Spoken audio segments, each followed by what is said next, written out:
जय हिंद प्यारे बच्चों। स्वागत है आप सभी का हमारे YouTube channel AP super class पर। बच्चों, हम आप लोगों को पढ़ा रहे हैं कक्षा 12वीं का जीव विज्ञान, जिनमें से हम लोगों ने अध्याय स्टार्ट कर दिए हैं दूसरा, जिसका नाम है पुष्पी पादप में लैंगिक जनन।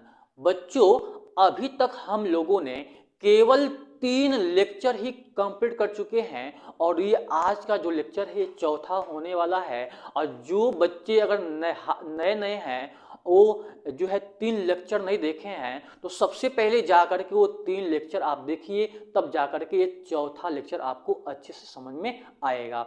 और वो बच्चे हमारे बच्चे जो हैं जो कंटिन्यू वीडियो देखते हैं हमारे, उन बच्चों से रिक्वेस्ट है कि जब भी लेक्चर पढ़ा करें वो पेन और कॉपी के साथ बैठें, क्योंकि ये जो है जब तक पेन और कॉपी के साथ नहीं बैठेंगे तो कोई भी टॉपिक आप लिखेंगे नहीं तो कोई भी टॉपिक जो है आपको समझ में आने वाली नहीं है। तो आपसे रिक्वेस्ट है बच्चा कि आप पेन और कॉपी के साथ बैठिए और अपनी पढ़ाई जो है बहुत ही बिंदास तरीके से करिए, ठीक है। तो आज के डेट में हम लोग पढ़ेंगे, हम लोग जैसे आपको बोर्ड पे दिखाई दे रहे होंगे, आज के डेट में हम लोग पढ़ने वाले हैं पराग कण के बारे में।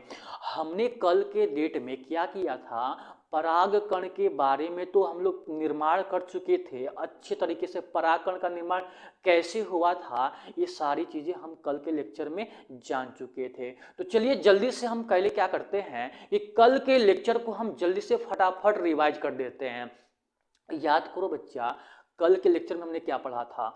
कल का लेक्चर में पहला हेडिंग था लघु बीजाणु जनन। लघु बीजाणु जनन क्या होता है, देखा गया था एक कोशिका थी जिसका नाम था पराग मातृकोशिका या लघु बीजाणु मातृकोशिका। ये जो द्विगुणित होती है, इन पराग मातृकोशिका में हुआ था बच्चा अर्धसूत्री प्रथम विभाजन, जिसके तहत क्या हुआ था कि पराग मातृकोशिका से 2 अगुणित कोशिका का निर्माण हुआ था। फिर से उन दोनों अगुणित कोशिकाओं में अर्धसूत्री द्वितीय विभाजन के दौरान किया हुआ था 2 से 4 कोशिकाएं का निर्माण हुआ था। और जब 2 से 4 कोशिका बन गई बच्चा तो उसे बोला गया था पराग चतुष्क या लघु बीजाणु चतुष्क बोला गया था। क्यों? क्योंकि वो 4 थे जो एक संरचना के अंदर ज्वाइन थे। कुछ इस प्रकार से आप लोग को याद होएगा कि ये कोशिका थी, ये कोशिका थी, ये कोशिका थी, 4 बन चुकी थी और इसके ऊपर एक लेयर पाई जा रही थी जिसे हमने बोला था लघु बीजाणु चतुष्क या पराग चतुष्क। क्यों चतुष्क बोला? क्योंकि 1 2 3 4 पाई जाती है लघु बीजाणु, ठीक है।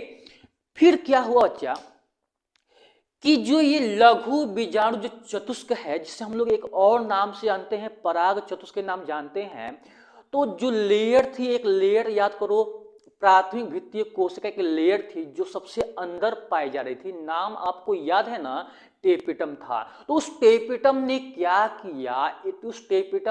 किया, जो पराग कण बनता है उनको पोषण देने का कार्य तो करता है, कल के डेट में हम लोग पढ़े हैं, पोषण देने का कार्य तो करता है।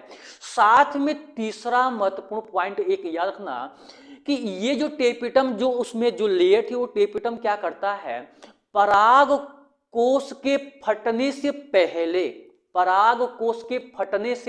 पहले या स्फुटन होने से पहले क्या होता है, वो टेपिटम जो है एक एंजाइम का स्त्राव करता है। उस एंजाइम का नाम है बच्चा कैलेज। क्या नाम है? कैलेज नाम है। और ये एंजाइम जैसे ही निकल जाता है, और ये है कैलोज, ये है कैलोज है। तो जैसे ही कैलेज एंजाइम निकल जाता है तो ये कैलेज एंजाइम कैलोज की भित्ति को नष्ट कर देता है, जिससे क्या हो जाता है कि जो कैलोज की जो भित्ति होती है बच्चा ऐसे ऐसे नष्ट हो जाती है। ये हमने कल आपको बताया था, जिससे क्या होता है, लघु बीजाणु जो होते हैं मुक्त हो जाते हैं, यानी फ्री हो जाते हैं। ये सारी चीजें किसके अंदर हो रही है?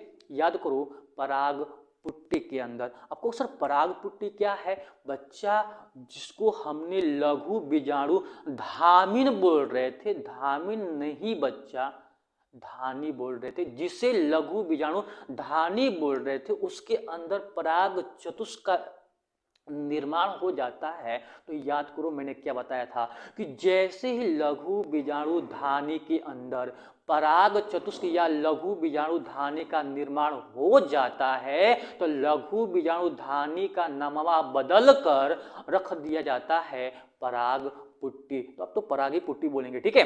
तो वो जो है यहाँ पे पराग पुट्टी के अंदर क्या होते हैं, ये पराग पुट्टी जो थी उसके अंदर जो थे ये लघु बीजाणु जो थे या मुक्त रूप में मिल रहे थे, फ्री रूप में मिल रहे थे, ये हमने कल के लेक्चर में अच्छे से पढ़ा था, ठीक है। फिर क्या हुआ कि ये जो कोशिकाएं थी जिसको मैंने बोला ये इनको प्रत्येक को बोला जा रहा है लघु बीजाणु। क्या बोला जा रहा है, लघु बीजाणु। याद करो इन लघु बीजाणु में सबसे पहले क्या हुआ था, यानी यही लघु बीजाणु है जो बच्चा ना, यही जो लघु बीजाणु जो है ये बदलने वाला है परागकण में, यानी लघु बीजाणु का परागकण में परिवर्तन। यानी कैसे होएगा, तो लघु बीजाणु जो था, लघु बीजाणु में हुआ था, याद करो सबसे पहले विभाजन हुआ केंद्रक का। और जब केंद्रक का विभाजन हुआ बच्चा तो याद करो असमान केंद्रक का विभाजन हुआ था। एक केंद्रक छोटा बना था, एक केंद्रक बड़ा बना था। छोटके वाले केंद्रक को बोला गया था जनन केंद्रक और बड़का वाला केंद्रक को बोला गया था कायिक केंद्रक। क्या आपको इतनी सी बातें याद है बच्चा? याद होएगा, आपसे यही उम्मीद होएगा। फिर क्या हुआ था आपस में, फिर क्या हुआ था, केंद्रक का विभाजन होने के बाद जो है कोशिका का विभाजन होता है, जैसा आप जानते हैं कल बताया गया था। और जब कोशिका का विभाजन भी जो हुआ असमान हुआ, यानी एक छोटा केंद्रक बना और एक बड़का केंद्रक बना, सॉरी एक छोटी कोशिका बनी, एक बड़ी कोशिका बनी। छोटी कोशिका को बोला गया बच्चा जनन कोशिका और बड़ी कोशिका को बोला गया था कायिक कोशिका।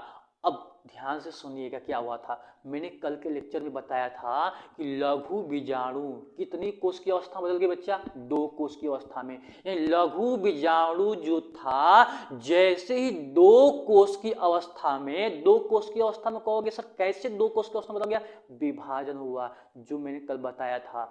एक छोटी कोशिका थी जिसका नाम है बच्चा जनन कोशिका, बड़की कोशिका कायिक कोशिका। क्या लघु बीजाणु 2 कोश की अवस्था में बदल गया था कि नहीं बदल गया? आप कहोगे यस सर 2 कोश की अवस्था में लघु बीजाणु बदल गया था। तो फिर ध्यान से सुनिएगा क्या बताए थे हमने यही बताया था कि जैसे ही लघु बीजाणु 2 कोश की अवस्था में बदल जाता है तो टेपिटम एक और कार्य करता है। टेपिटम एक और कार्य करता है, उनके ऊपर 2 कोशिकीय लघु बीजाणु के ऊपर जो है 2 लेयर का निर्माण कर देता है, जिसे हम बोलते हैं अंदर वाले लेयर को बोलते हैं, ये था 2 कोश की अवस्था। और इसके ऊपर जो बच्चा जो 2 लेयर का निर्माण हो जाता है, जो कल मैंने इस फिगर को बनाया भी था। जो बाहर वाले लेयर को बोला जाता है वाह चोल। क्या बोलते हैं बच्चा? वाह चोल बोलते हैं। याद करो बच्चा मैंने बताया था, ठीक है। और मैंने ये भी बताया था कि जो वाह चोल होता है यह बना होता है स्पोरोपोलिनिन और स्पोरोपोलिनिन से बना होता है और लिपिड से मिलकर भी बना होता है, ये मैंने कल बताया था। जो अंदर का जो भाग होता है बच्चा लोग, ये जो अंदर का भाग जो होता है इसे बोलते हैं अंतःचोल बोलते हैं। क्या बोलते हैं? अंतःचोल बोलते हैं। ये कल के डेट में हमने बता चुके थे। इस होप आपको कल का लेक्चर अच्छे तरीके से याद होएगा।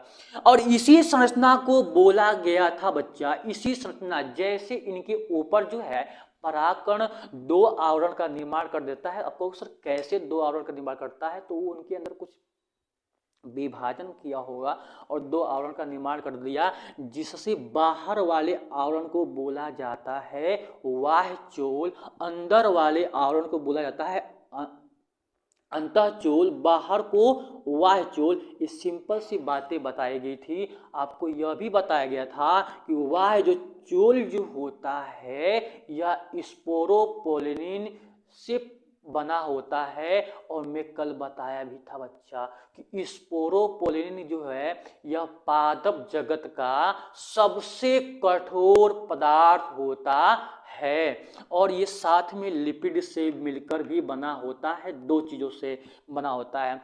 फिर मैंने बताया था कि जो अंतःचोल जो होती है यह जो है सेलुलोज से बनी होती है और साथ में पैक्टिन से मिलकर बनी होती है। इन्हीं के बारे में हमने हेडिंग लगा करके इसके बारे में लिख दिए हैं सिंपल सा।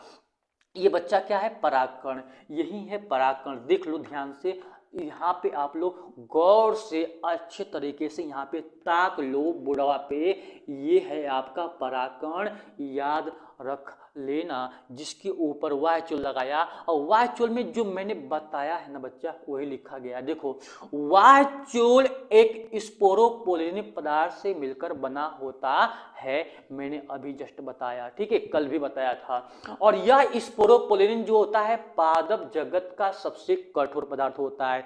बच्चा बताओ कि मैं इन्हें यह भी नहीं बताया, ये भी बताया बच्चा, सेम लिखा गया है। वाह्यचोल एक स्पोरोपोलिन पदार्थ से बना होता है जो पादप जगत का सबसे कठोर पदार्थ होता है, जिस पर अम्ल का और ताप का कोई असर नहीं होता है। ये सारी चीजें यहाँ पे लिखी गई है। यह संरचना बाहरी वातावरण से सुरक्षा प्रदान करता है। कौन संरचना, ये वाह्यचोल जो है जिसपे अम्ल का, जिसपे टेम्परेचर का कोई असर जब नहीं हो रहा है बच्चा, तो सिंपल आप कह सकते हो कि ये बाहरी वातावरण से क्या कर रही है, सुरक्षा प्रदान करने का कार्य कर रहा है। आई होप इतनी सी बातें समझ में आपको आ गई होगी।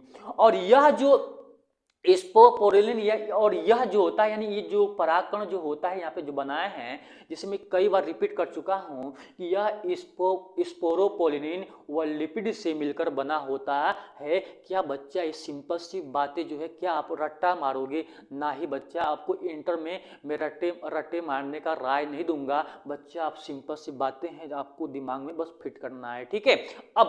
अब जो ये अंतःचोल जो है, अंतःचोल जो है, इस अंतःचोल के बारे में क्या लिखा गया बच्चा, तो यह अंतःचोल जो होता है सेलुलोज और पैक्टिन से मिलकर बना होता है। यह अंतःचोल जो है सेलुलोज और पैक्टिन से मिलकर बना होता है। बच्चा मैं क्या यहाँ पे कुछ अलग लिखा का नहीं बच्चा, मैं वही जो बोला वही यहाँ पे लिखा, ठीक है, सिंपल सा यहाँ लिखा गया है, ठीक है। अब जो है मेन जो है ये बातें जो है हमने कल के डेट में भी अच्छे तरीके से पढ़े थे। अब बच्चा ध्यान दो कि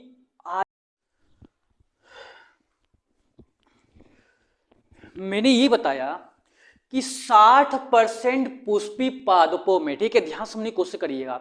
मेन यहाँ बच्चा जो है ये सारी चीजें हम लोगों ने अच्छी तरीके से जान चुके थे कल भी, और बस आज थोड़ा सी बातों को थोड़ा लिख दिया गया बच्चा।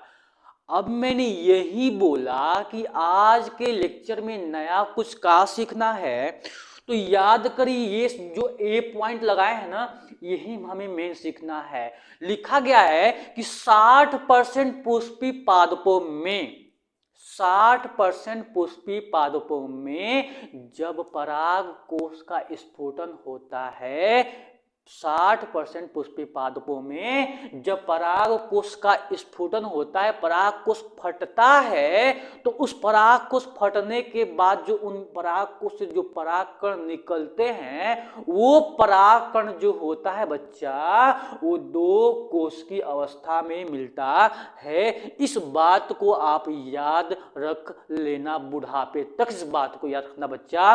मैंने फिर से बोलूंगा ये बातों को क्योंकि बहुत ही इंपॉर्टेंट है। मैंने ये बोला कि 60% पुष्पी पादप में, कितने परसेंट बच्चा, 60% पुष्पी पादप में यह देखा गया है कि जब परागकोश फटता है, जब परागकोश स्फोटन होता है, तो उस परागकोश स्फोटन होता है, जब परागकोश स्फोटन होता है तो उन परागकोश से जब परागकण निकलते हैं तो वो परागकण को जब देखा गया तो परागकण दो कोश की अवस्था में पाए जाते हैं। ज्यादातर 60% पुष्पी पादप में ऐसा देखा गया है। आई होप इतनी सी बातें सिंपल सा समझ में आया होगी।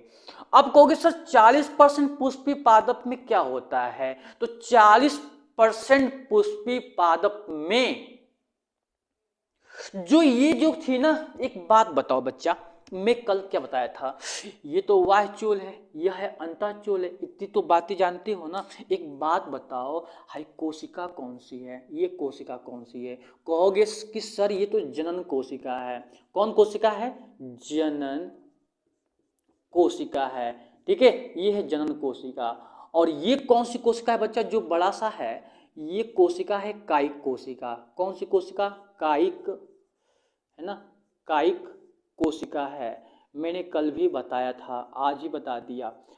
अब जो है ऐसा एगो कोश की अवस्था, ये दो कोश की अवस्था, ऐसी परिस्थिति जो है 60% पुष्पी पादप में देखा गया है। मैं बहुत बार रिवाइज किया, इतना बार रिवाइज कर दे, एक ही बात को आपके दिमाग में फिट हो जाना चाहिए। अब मैं जो बताने वाला हूं, बी पॉइंट यहां लिखा गया है, बी पॉइंट में लिखा गया है कि 40% पुष्पी पादपों में 40% पुष्पी पादपों में क्या होता है कि ये जो जनन कोशिका होती है, यहां पे बनाया हूं मैं, यहां पे ये कौन कोशिका है बच्चा? छोटी जो कोशिका है, ये कौन सी कोशिका है? तो कहोगे सर ये तो जनन कोशिका है। कौन कोशिका है? जनन कोशिका है। ठीक है, कौन कोशिका है? जनन कोशिका है। तो 40% पुष्पी पादप में जो जनन कोशिका होती है, ये जनन कोशिका विभाजन करती है। क्या करती है? विभाजन करती है। और विभाजन करके एक से दो जनन कोशिका का निर्माण कर देती है। सिंपल सा ये बात आपको यहां समझ में आया कि नहीं आया? ध्यान से अब देखिए, यहां पे ये जो है जनन कोशिका, इनमें विभाजन हुआ और विभाजन करने के बाद यहां से एक से दो कोशिका बना कि नहीं बना, और ये दो कोशिका है, इसे बोला जाता है दो जनन कोशिका। जननी कोशिका बोलेंगे, क्या बोलेंगे? जनन कोशिका। लेकिन कितनी है? कहोगे सर दो जनन कोशिका है, दो जनन कोशिका है। सिंपल सा ये बात जो है, आपको इतनी बातें समझ में आया कि नहीं आया, या दिमाग से निकल गए? ठीक है, निकल गए होंगे तो भी बताइएगा। ध्यान से फिर से सुनिए मैंने क्या बोला। नया टॉपिक में हमें आज के लेक्चर में, ये नया टॉपिक क्या है? तो 60% पुष्पी पादप में यह देखा गया है कि जो परागकोश का जब स्फोटन होता है तो उस परागकोश से निकलने वाले जो परागकण होते हैं, वो परागकण दो कोश की अवस्था में होते हैं। एक जनन कोशिका होती है, केवल एक जनन कोशिका होती है जो छोटी होती है, और एक बड़ी होती है कोशिका होती है जिसे कायिक कोशिका बोलते हैं। कुछ इस तरह से दिखाई देता है, मैं फिगर भी बना चुका हूं। फिर मैंने बताया बच्चा कि 40% पुष्पी पादप में क्या होता है, ये जनन कोशिका में विभाजन होता है, और जनन कोशिका में विभाजन करके एक जनन कोशिका एक ही तो था, जनन कोशिका विभाजन करके दो जनन कोशिका का निर्माण कर लेती है। जैसे फिगर यहाँ पे आप देख सकते हो, बी वाले में, यहाँ पे फिगर, इस फिगर में देख सकते हो। जैसे ही दो जनन कोशिका का निर्माण हो जाएगा तो बच्चा ये दो कोश की अवस्था ये हो गई, और ये बड़का कोशिका कौन है बच्चा? तो ये है कायिक कोशिका। क्या कोशिका है? कायिक कोशिका। ये है बड़की कोशिका जो है, ये है कायिक कोशिका।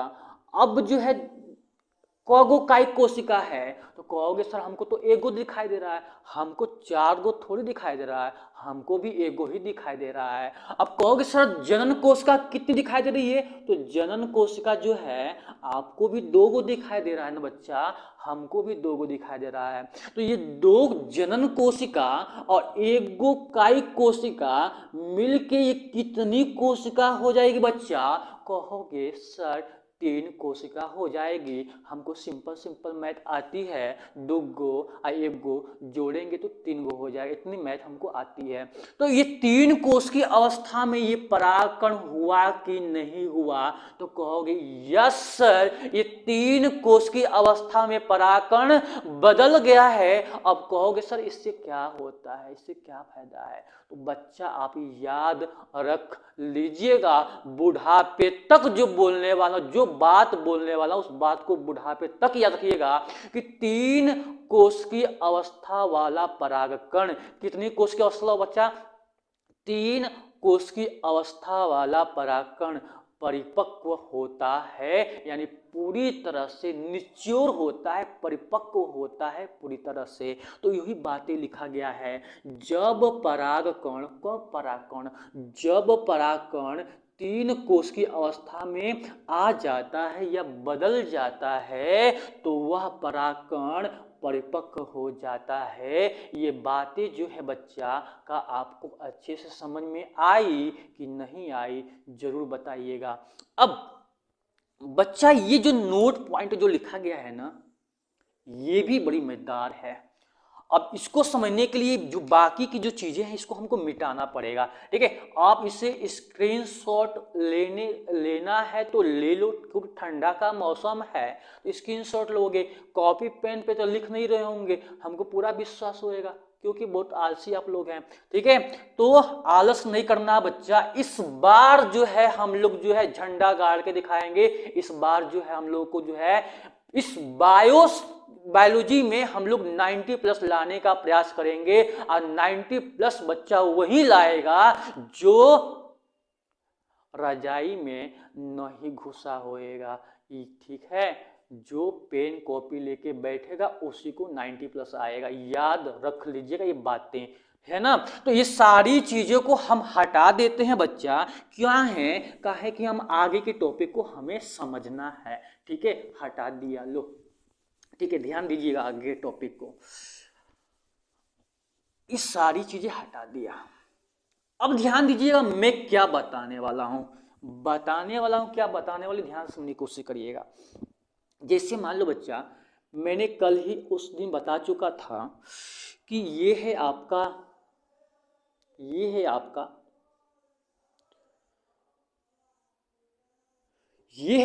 वर्तिकाग्र, याद है ना, पहला लेक्चर में हम बता चुके थे पुष्प के भाग, वर्तिकाग्र जिससे हम लोग स्टिग्मा बोलते हैं, इसे बोलते हैं वर्तिका, याद रखिएगा। और इसके नीचे होता है अंडाशय भी होता है, मैं बस इतना ही बता रहा हूं, ठीक है।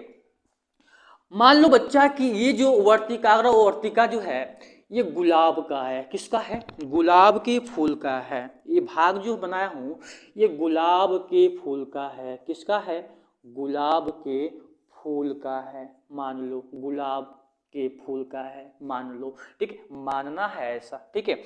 अब ये मान लो बच्चा कि हाई काला वाला जो बना रहा हूं ये है परागकण।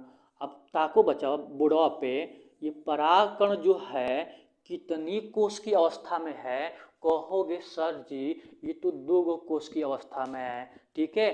ध्यान से समझने की कोशिश करेगा, कितनी कोश की अवस्था में है, 2 कोश की अवस्था वाला परागकण है। कहोगे सर क्या परिपक्व नहीं हुआ है, परिपक्व बच्चा ये भी है लेकिन पूरी तरह से परिपक्व नहीं है, ठीक है। अभी 3 कोश की अवस्था में बदलेगा, जैसे हमें बताने वाला हूँ। देखो अब देखो ये बच्चा, ये जो परागकण है, यानी ये जो नीला वाला जो परागकण है, छोटा बनाए ना, छोटा बनाते हैं, ये जो नीला वाला जो परागकण है ज्यादा ही छोटा बन जा रहा है। ये जो नीला वाला परागकण है बच्चा, यह भी कितनी कोश की अवस्था वाला है, कहोगे सर ये भी दो कोष की अवस्था वाला है। इस पहली व छोटकी कोशिका को बोला जाता है जनन कोशिका, बड़के वाले को बोला जाता है कायिक कोशिका। सिंपल सा यही है। कहोगे सर दो कलर का काहे परागकण बना दिए? ध्यान से समझने की कोशिश करिएगा। ये परागकण जो है गुलाब का ही है। ये परागकण किसका है? गुलाब का ही परागकण है। जैसे देख लो यहाँ पे हरा हरा, यहाँ पे हरा हरा। अब कहोगे सर हरा हरा तो ये तो गाना है, हरी हरी, पता नहीं कौन सी गाना है, हरी हरी वाला, जो जाने दो। तो यहाँ पे जो गुलाब है ना, ये भी गुलाब है कह रहा हूँ।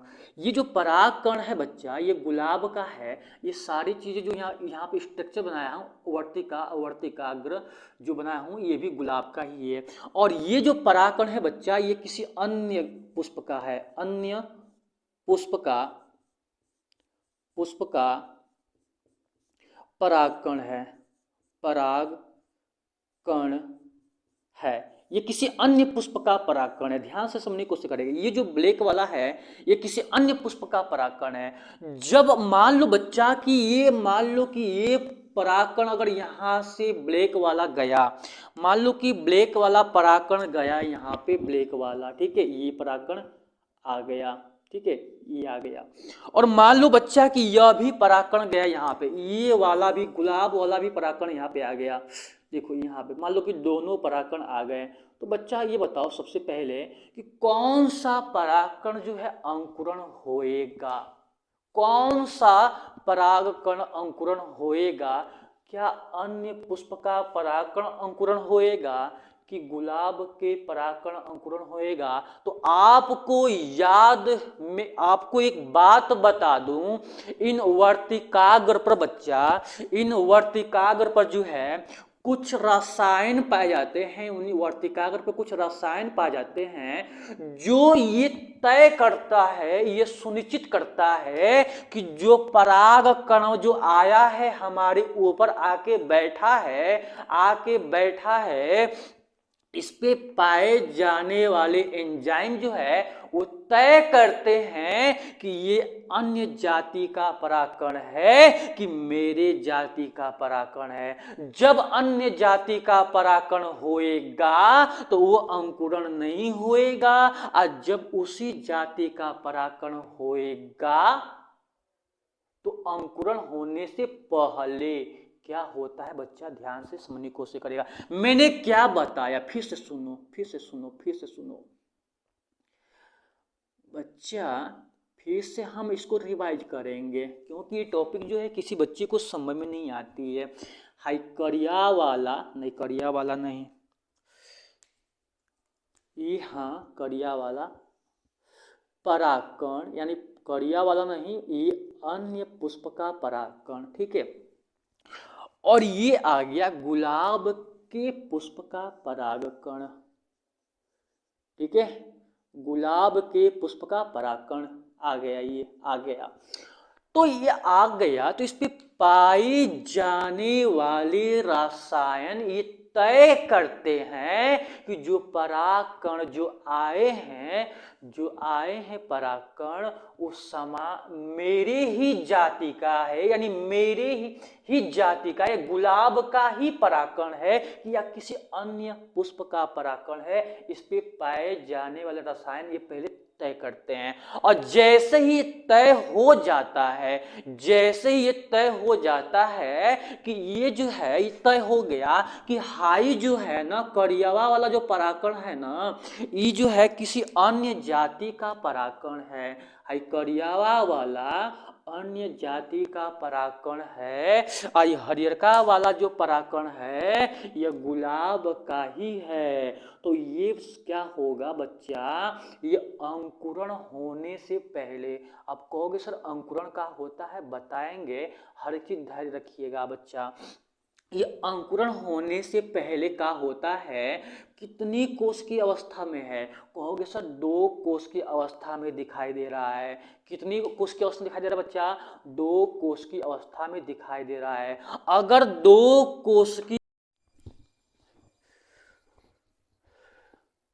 बच्चा मैंने ये बोला, ठीक है, मैंने ये कहा आप लोगों से कि ये 2 कोश की अवस्था वाला परागकण जैसे ही वर्तिकाग्र पर पहुंचता है तो वर्तिकाग्र पर पाए जाने वाले रसायनों के द्वारा जब तय हो जाता है कि यह परागकण इसी जाति का है, तब का होता है यह 2 कोश की अवस्था वाला परागकण, यह 2 कोश की अवस्था वाला परागकण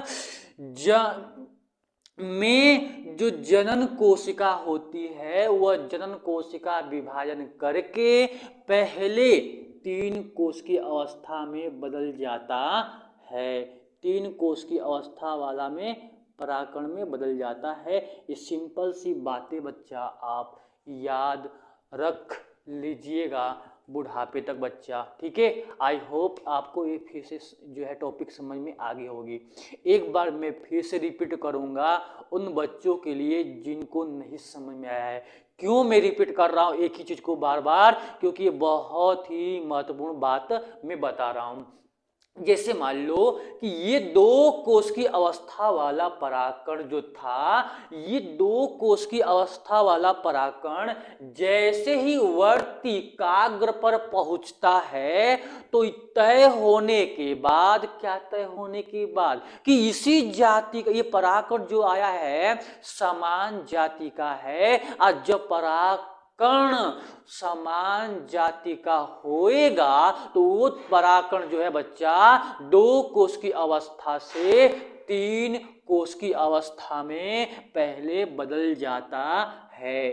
अब कहोगे सर ऐसा काहे होता है, यानी 2 कोश की अवस्था से 3 कोश की अवस्था में काहे बदल जाता है, तो ये बच्चा यहाँ पे बहुत ही अच्छा बात यहाँ बताने वाला हूँ कि जो पुष्पी पादप होते हैं, कौन पादप होते हैं, जो पुष्पी पादप होते हैं, तो पुष्पी पादपों में दोहरा निषेचन एक प्रक्रिया होती है जिसमें 2 नर युग्मक की आवश्यकता होती है। मैंने क्या बोला, पुष्पी पादपों में एक प्रक्रिया होती है जिसका नाम है दोहरा निषेचन, और दोहरा निषेचन कराने के लिए 2 युग्मक की आवश्यकता होती है, और वो 2 युग्मक बनाता कौन है, ये आपका 2 जनन कोशिका ही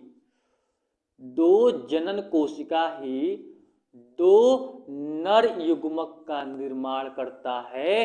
भूल मत जाना इस बात को बुढ़ापे तक। इसी बात को मैं यहाँ पे लिख देता हूँ बच्चा लोग, यहाँ पे ठीक है, यहाँ पे मैं 60 में यहाँ पे इस भाग पे मैं लिख देता हूँ, ठीक है। इसको हटा देते हैं, लिख देते हैं कि जब ये है जनन कोशिका, पुष्पी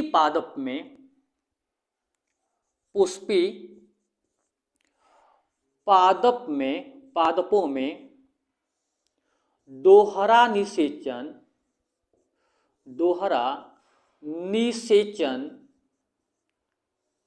एक प्रक्रिया होती है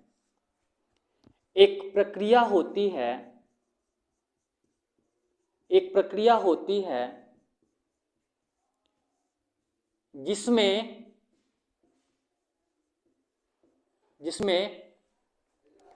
2 नर युग्मक की आवश्यकता होती है। 2 नर युग्मक की आवश्यकता होती है और जनन कोशिका ही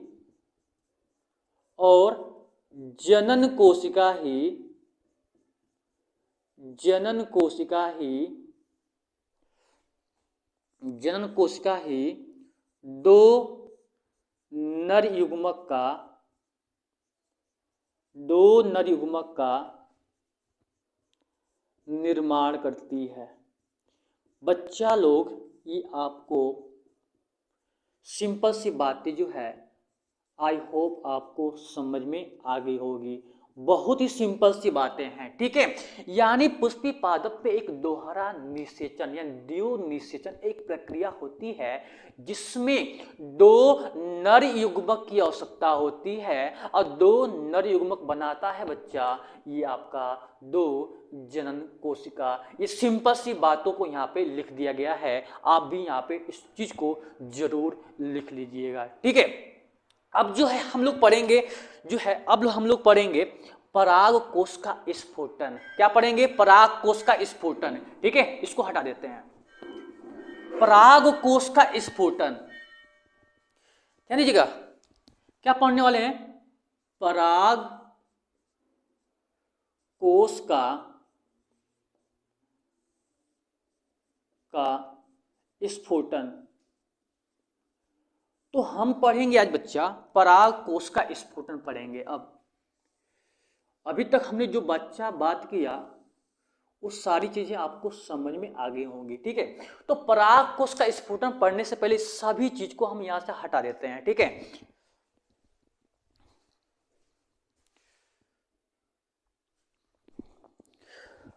बच्चा अब जो है जैसे हमने बताया कि पराग कोश के स्फोटन के बारे में, यानी पराग कोश जो है फटने की प्रक्रिया, ठीक है। तो पराग कोश जब परिपक्व हो जाएगा, जब उनके अंदर परागकण का निर्माण हो जाएगा, तो पराग कोश जो है जैसे ही परिपक्व हो जाता है तो पराग कोश क्या होते हैं बच्चे? फट जाते हैं। तो पराग कोश के फटने की प्रक्रिया को बच्चा पराग कोश के फटने की प्रक्रिया को स्फुटन, पराग कोश स्फुटन कहा जाता है। ये सिंपल सी बात है बच्चा, बहुत ही सिंपल सा टॉपिक है जो इसमें ज्यादा समझाना हमको नहीं है। सिंपल सा ये बताया गया है कि पराग कोश के फटने की प्रक्रिया को पराग कोश स्फुटन कहा जाता है। और मैं पहले ही आपको बता चुका था कल के लेक्चर में कि पराग कोश को फटने में कौन सहायता करता है, याद है ना? अंतस्थिसियम और मध्य परत। अंतस्थिसियम और मध्य परत ये दोनों क्या करती है? पराग कोश को फटने में सहायता प्रदान करती है। तो ये जो है कैसे सहायता प्रदान करती है? तो बच्चा मध्य परत जो है और अंतस्थिसियम जो है इन दोनों के अलग होने से, यानी अंतस्थिसियम की जो परत थी और मध्य जो परत थी, इन दोनों के अलग होने से, इन दोनों के अलग होने से पराग कोश जो है वो फट जाता है, यानी का उसका उस स्फोटन हो जाता है। तो यही लिखा गया बच्चा, अंतस्थिसियम व मध्य परत के अलग होने से पराग कोश का स्फोटन हो जाता है। और जब पराग कोश का स्फोटन हो जाएगा तो सोच समझ के बताना बच्चा, जो पराग कोश के अंदर जो पराग कण है वो बाहर आ जाएंगे कि नहीं आ जाएंगे? अब कहोगे यस सर, पराग कोश जो है स्फोटन हो जाएगा तो परागकण बाहर आ जाएंगे। और इस फिगर को जो है परागकण बाहर आने की प्रक्रिया को आपके एनसीईआरटी के बुक में जो है बहुत ही अच्छे से आपको फिगर के रूप में बनाया गया है, ठीक है। अब जो है यहाँ पे एक बात जो है बहुत ही इंपॉर्टेंट महत्वपूर्ण होने वाला है, अब इसको याद रखिएगा। परागकण के अंकुरण होने की क्षमता जो है, यानी परागकण जब अंकुरण होएगा, वो अंकुरण वाला पार्ट हम बताएंगे आगे। यानी परागकण के पास अंकुरण होने की क्षमता जो है बच्चा कितने समय के लिए होती है? तो याद कर रख लेना कि परागकण के पास अंकुरण होने की क्षमता जो है लगभग 30 मिनट तक होती है। आप ये भी बिंदु याद रखिएगा। अब जो है हम लोग पढ़ेंगे पराग कोश के फायदे और पराग कोश के नुकसान। तो सबसे पहले हम जानेंगे पराग कोश के नुकसान के बारे में। बच्चा क्या होता है कि जब फसल कटती है, क्या करती है? जब फसल कटती है, आप जब फसल काटने जाते हैं तो फसल के कटाई के समय वातावरण में परागकण उड़ते रहते हैं और वातावरण में जब परागकण बिखर जाते हैं, फैल जाते हैं, तो वह क्या होता है? श्वसन के द्वारा हमारे अंदर जाता है, जिससे क्या होता है कि वह परागकण हमारे श्वसन तंत्र को नुकसान पहुंचा देता है, जिससे निम्न प्रकार के रोग हमारे अंदर उत्पन्न हो जाते हैं।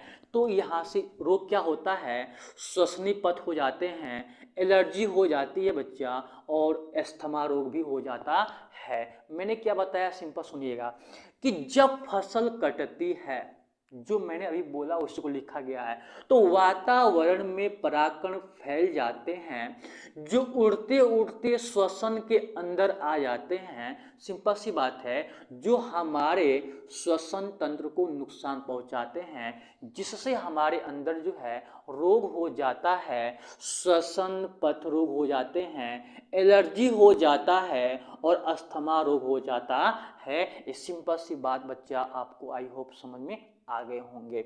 बच्चों आप जो है परागकण के नुकसान जान गए। अब कहोगे सर क्या परागकण के केवल नुकसान ही है क्या? नहीं बच्चा, परागकण से नुकसान नहीं, केवल नुकसानदायक नहीं है, परागकण लाभदायक भी होता है। तो इसीलिए लिखा गया हेडिंग परागकण के फायदे। यानी क्या फायदे है परागकण? तो परागकण में बच्चा पोषणीय पदार्थ पाए जाते हैं। क्या बोला मैंने? पराग कणों में पोषणीय पदार्थ पाए जाते हैं, जिसमें मुख्य रूप से कार्बोहाइड्रेट मिलता है, वसा मिलती है और प्रोटीन की मात्रा भी पाई जाती है। इसी बात को यहाँ पे बच्चा आपके सामने लिखा गया है कि पराग कण में पोषण पाया जाता है, जिसमें मुख्य रूप से कार्बोहाइड्रेट होती है, वसा होती है और प्रोटीन की मात्रा भी पाई जाती है। ये है आपके परागकण के फायदे और ये है आपके परागकण के नुकसान, और इधर है इस साइड आपके परागकण का स्फुटन। ये तीन टॉपिक बच्चा आपको बहुत ही सिंपल तरीके से समझ में आगे होंगे। और आज का जो लेक्चर ही बच्चा जो है बहुत ही सिंपल है, बहुत ही सिंपल होने वाला था आज, ठीक है। फिर भी जो है आपको जो है ये सारी टॉपिक जो है आपको दिमाग में याद रखना है, ठीक है बच्चा। अब जो है आज के लिए बस इतना ही लेक्चर होएगा, और तब तक के लिए बच्चा आपके लिए जय हिंद। और आप जो है पढ़ाई जो है कंटिन्यू करते रहिए। और मैं आपसे एक बार बार बोलता हूँ बच्चा, आप मेरे से पढ़ाई कर रहे हैं, मेरे पढ़ाने का तरीका आपको पसंद आ रहा है, तो इस चैनल को यानी एपी सुपर क्लास चैनल को आप लोग जो है लाइक करिए दबा के, शेयर करिए दबा के, ताकि हमें उत्साह मिले, हमें एक जोश मिले।